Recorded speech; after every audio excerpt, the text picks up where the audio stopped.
I wasn't invited to a co-worker's wedding, but other friends were. I'm unsure of how to have her stop talking to me about her big day. I met my friend Amanda at work over 3 years ago.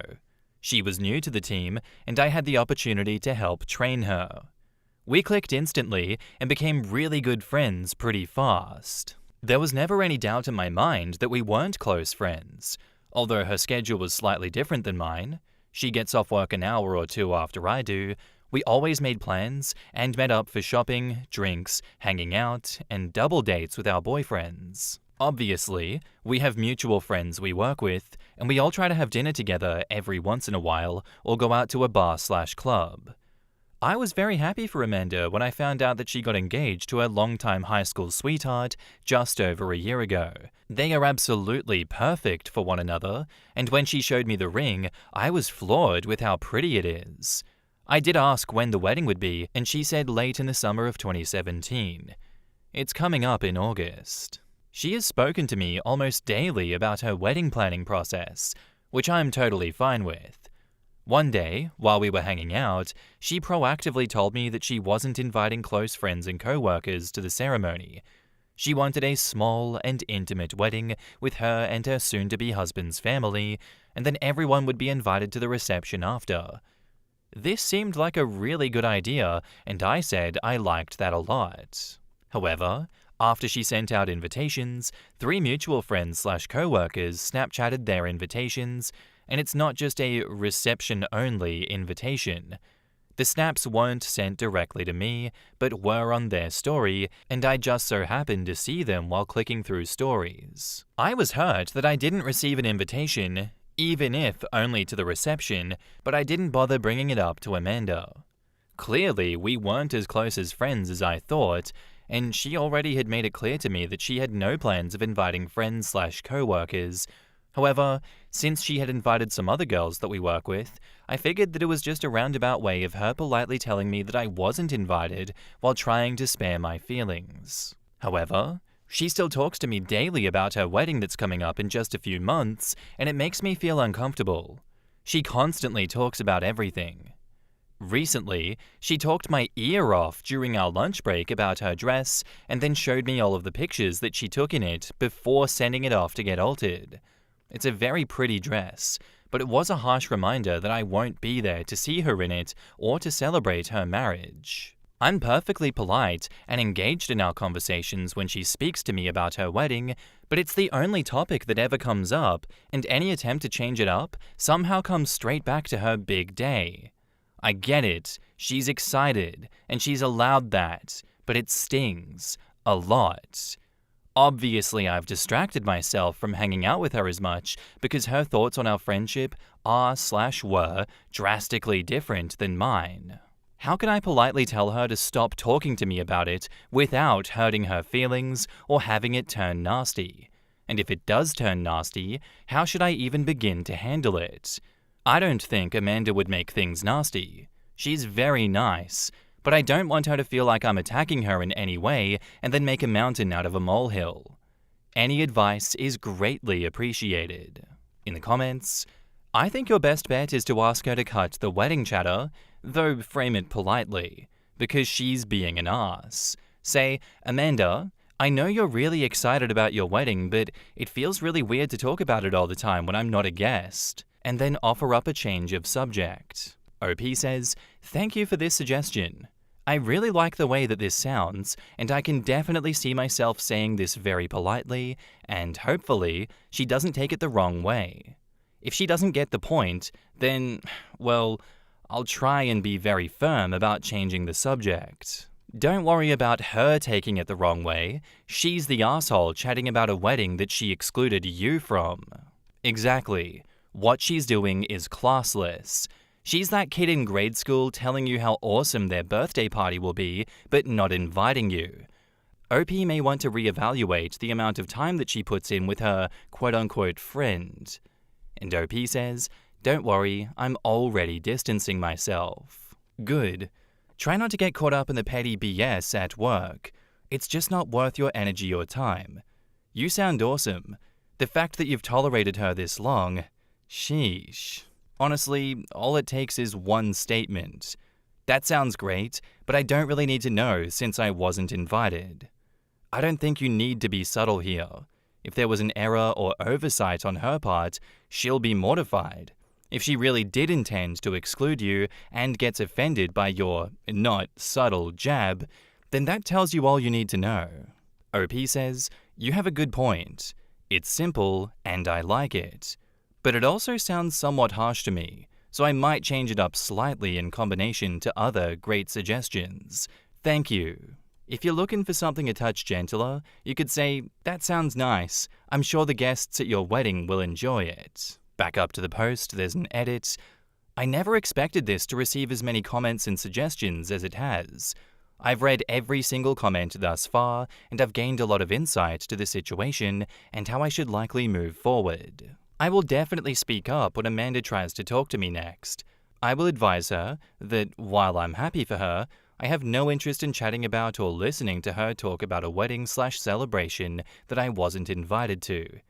If she tries to continue, I'll deflect it as politely and humorously as possible, and if she freaks out, well, I'll handle that to the best of my ability. Edit 2, I'm seeing a lot of repeat comments and just want to reiterate a small fact. She has never asked for my address, nor does she know where I live, and vice versa. Although we hung out a lot, it was never at each other's places. She was living with her parents until she and her fiancé bought a house recently, so she wasn't comfortable having people over.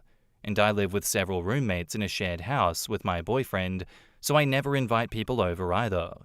If she did intend to invite me, I imagine she would have asked for my address or given it to me by hand. Neither of these things happened, and with her first telling me that she had no intention of inviting a particular group that I fit into, I'm pretty confident that she never intended to invite me from the get-go. With that said, I plan on politely nudging her to stop when she approaches me next. I'll update this when that happens. Thank you all so much for your advice. Yeah, rough one, not gonna lie. This is a bit of an awkward kind of hurt, if I'm being honest. I've lived through a similar situation myself, although it didn't directly affect me. I know how you're feeling, and I do know how awkward this situation is. I feel like the onus is on her though, completely. She keeps talking to you about a party that you're not invited to. Yes, you do have every right to feel stung by her here. I genuinely think that is so rude of her.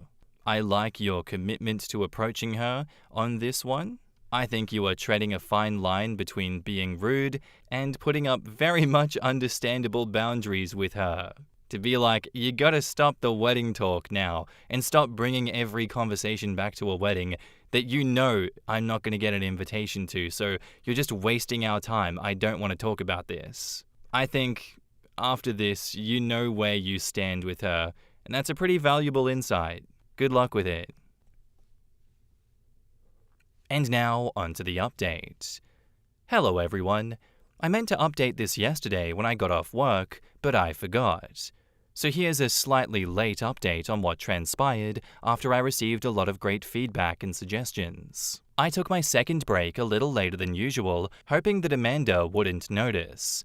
Well, she did, and she hopped up from her desk and followed me into the break room. She said hello, asked me how I was doing, for once, and before I had fully sat down to relax, began chatting about her wedding again. I waited a moment and then politely cut in with a smile and said, Amanda, I really appreciate that you want to share all of this with me, but this talk makes me slightly uncomfortable. She looked really confused and asked me why. I was honest, and I told her that it makes me upset, that all it seems that she wants to talk to me about is her wedding, and I wasn't invited. She kinda laughed it off and said, but I didn't invite anyone from work, so it's not just you. So that comment alone made it very clear that I was intentionally excluded from her invitation list. Yes, she has every right to choose who she wants to invite to her wedding, but there's a right way and a wrong way to go about it. Telling me that she was excluding a specific group that includes me, and then inviting other people and lying to me about it at that point is not the right way to go about it. A simple, hey, I know we're friends and all, but I made the decision not to invite you to my wedding for X reason would have totally been okay. and I would have respected that decision 100%. I kinda gave her a weird look and said, "But you invited friend 1, 2, and 3. I saw it on their Snapchat stories a while back, unless that was a mistake?" I have never seen a woman turn around so fast and bolt out of a room. She looked positively angry. I imagine she went to find all 3 of these girls and tell them that I found out. Either way, I got to enjoy the last few minutes of my break in peace. She didn't approach me for the rest of the day and avoided me as we both walked the same path to leave the building and get to the general area where we had parked our cars. Safe to say, I've lost a few friends, but I'm not heartbroken about it. I'm just glad that there wasn't any drama involved in my saying anything, and I'm pretty sure all 4 of them will be avoiding me from here on out. Thank you everyone who took the time to read my post and gave me some advice, both good and bad. I appreciate it all. In the comments, I know this is already an update, but I low-key am dying to know if she even tried to approach you since then, her or her other friends. OP says, "I wasn't planning on logging into this account anymore, but I was curious to see if this had gained any more comments. She hasn't tried to approach me at all. Neither have the other girls.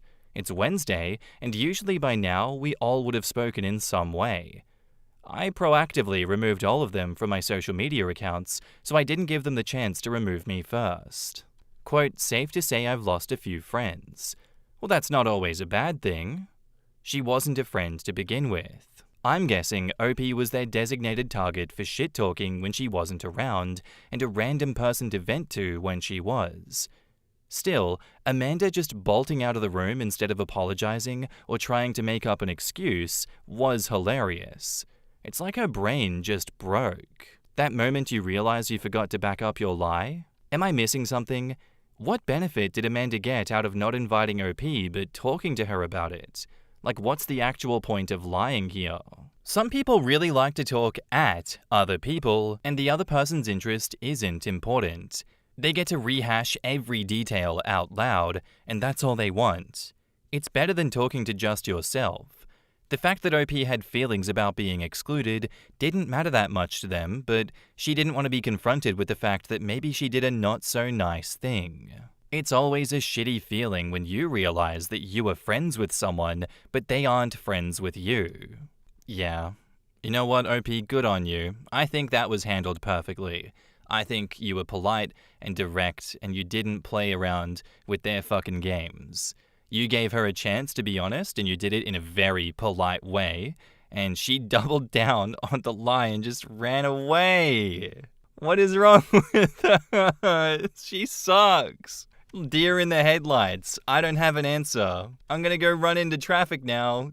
Just kidding. Like that last comment said, it sucks realizing someone you thought was a close friend didn't see you as that. You were just a brick wall to talk at. But I think you had class in the way that you dealt with this one. There was no drama.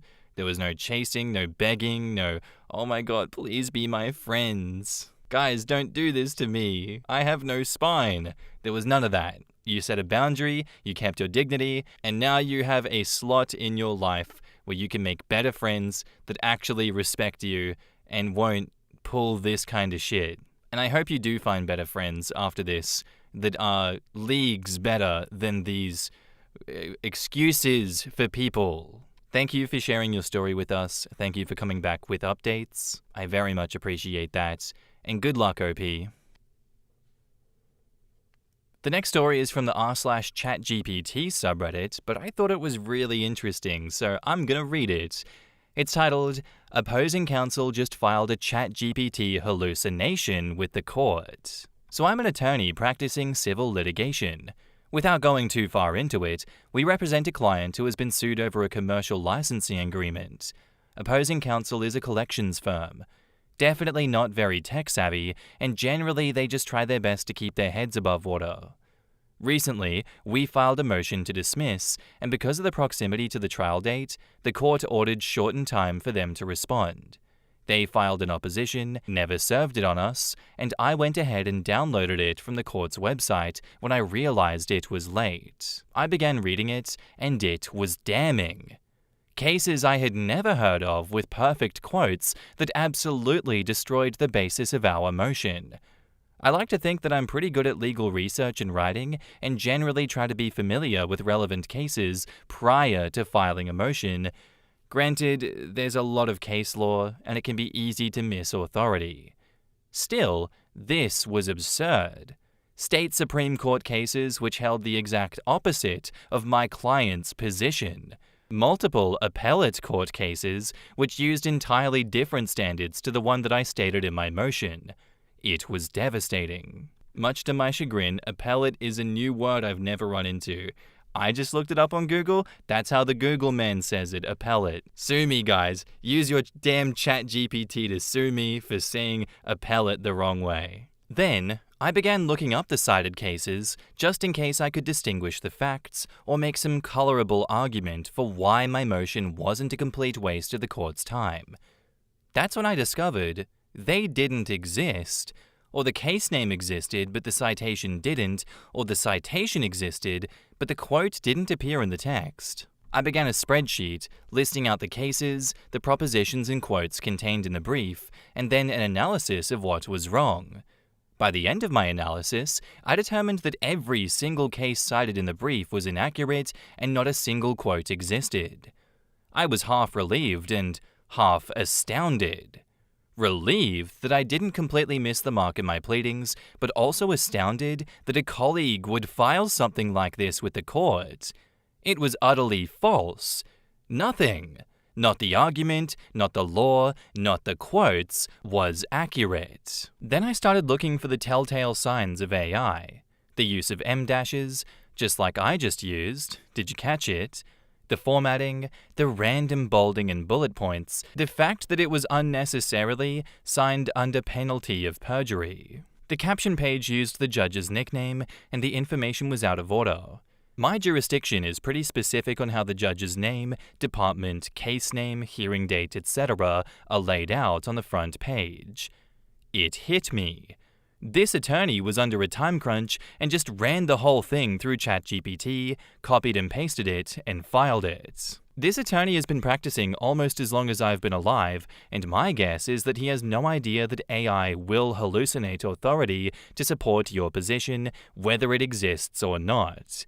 Needless to say, my reply brief was unequivocal about my findings.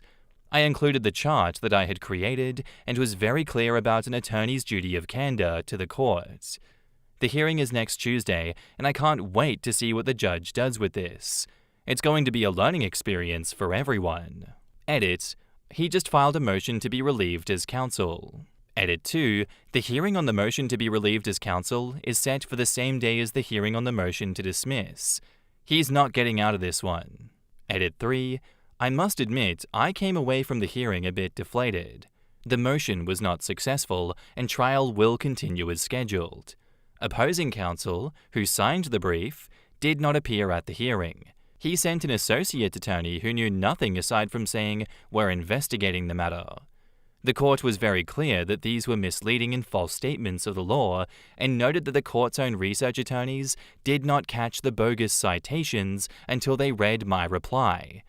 The motion to be relieved as counsel was withdrawn. The court did, however, set an order to show cause, OSC hearing, in October as to whether the court should report the attorney to the state bar for reportable misconduct of misleading a judicial officer by an artifice or false statement of fact or law, or offering evidence that the lawyer knows to be false. The OSC is set for after the trial is over, so it will not have any impact on the case.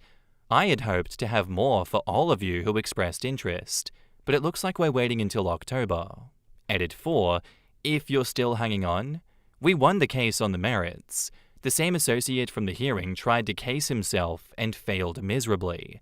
The OSC for his boss is still slated for October.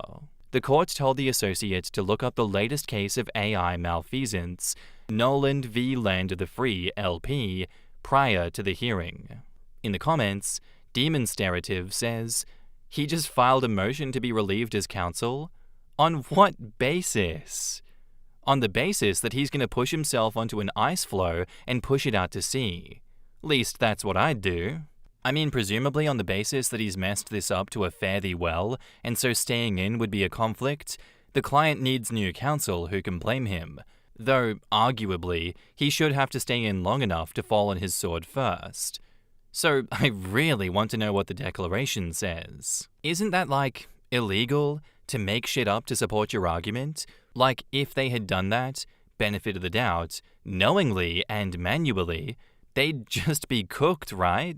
I feel like I'm sure your case may not be the first, but I bet you it's going to be one of many that will set some precedent for future versions of this. It's a breach of the attorney's ethical obligations.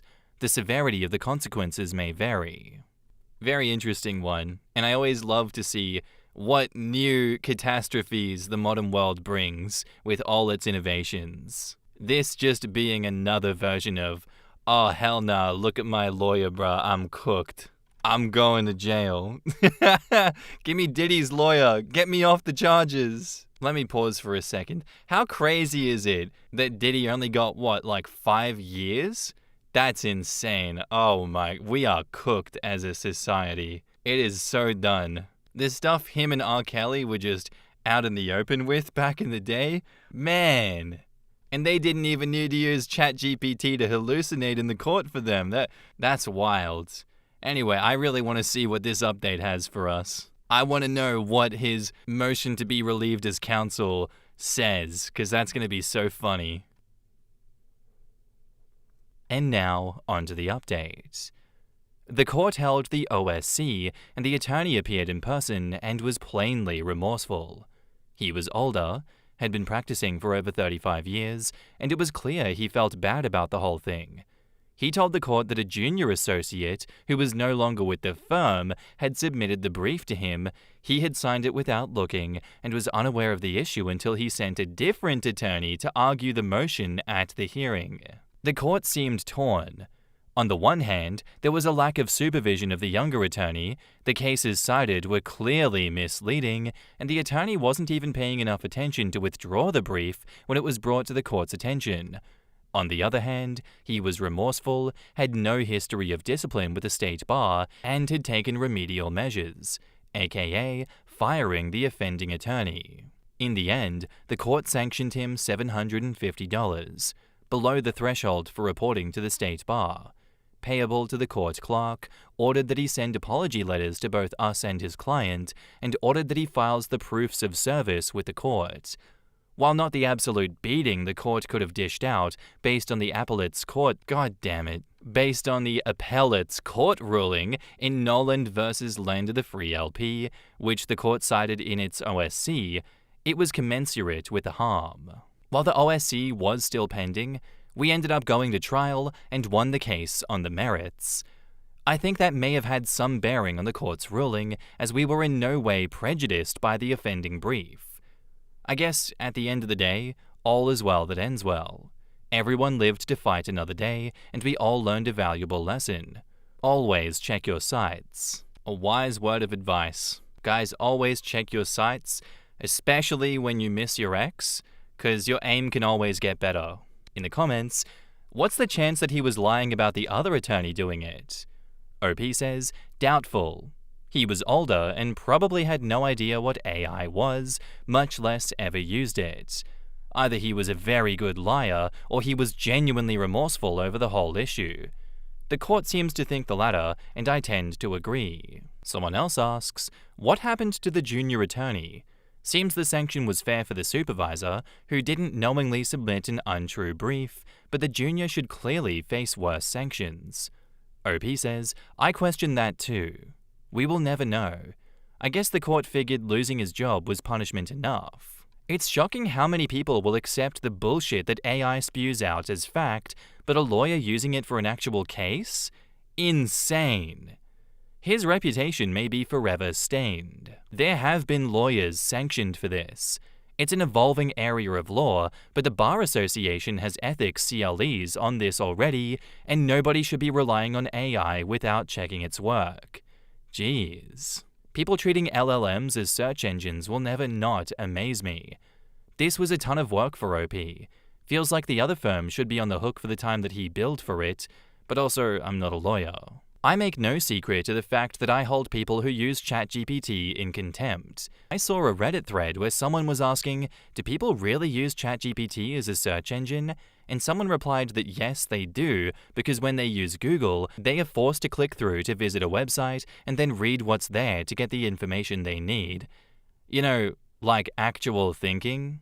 Oh man, we are well past the point of people outsourcing their critical thinking skills to the LLMs. We were done before, but I guess on a deeper issue than what was covered in that, first part of this story, society as a whole being too lazy and too unwilling to Google something, click through to visit a website and use their brain to digest the information. That being too hard for them is unimaginable to me. No, I want the robot to do that, and I want the robot to spew out whatever garbage it's got for me. Truth be damned as to what the robot says. You guys see that Kurzgesagt video? Talking about the AI hallucinations and the positive feedback loop where it makes up hallucinations and then in the future it uses those hallucinations of the past to cite it as fact when someone asks questions to ChatGPT. I guess it was a Red Giant video that they used as an example. Scary times that we're coming into. Now that this has become commonplace, how much of the stuff we read online actually exists and is real and is not just posted and made up by a robot? Questions that I don't know if we can get the answers to. But regardless, thank you for the story, OP. Not as dramatic of an update as I would expect, or as I wanted in this case, but very interesting nonetheless. Thank you for sharing your story with us. I very much appreciate it. Anyway, guys, that's where I'm going to end today's episode. I do hope you enjoyed. If you did, let me know what you thought of it in the comments down below, and I'll see you in the next one. Bye.